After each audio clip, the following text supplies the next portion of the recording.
Hey mga bro, welcome back to the channel. Ngayon, pag-usapan natin ang isa na namang game-changing tech sa military world. Ayon sa DAPA, ang Drone Hunter XR anti-drone gun ay fully operational na sa Korean military. Pero paano kung makuha ito ng Philippine Army? Ano kaya ang mga benepisyo at laban saan ito gagamitin? Tara, talakayin natin. Unang-una, mga bro, ang Drone Hunter XR anti-drone gun ay designed para i-neutralize ang mga hostile drones sa himpapawid.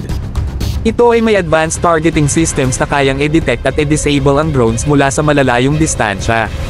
Kung ang Philippine Army ay makakuha nito, magkakaroon tayo ng mas matibay na depensa laban sa mga drone threats na napakahalaga sa modern warfare. Isipin nyo mga bro, sa panahon ngayon, ang mga drones ay ginagamit hindi lang sa surveillance kundi pati na rin sa pag-atake.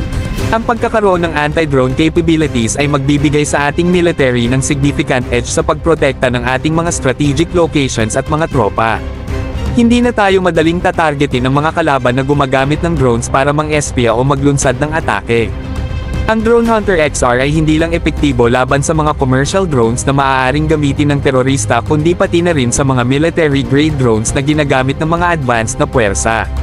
Ito'y magbibigay sa Philippine Army ng flexibility na labanan ang iba't ibang klase ng drone threats, mula sa maliliit na quadcopters hanggang sa malalaking surveillance UAVs.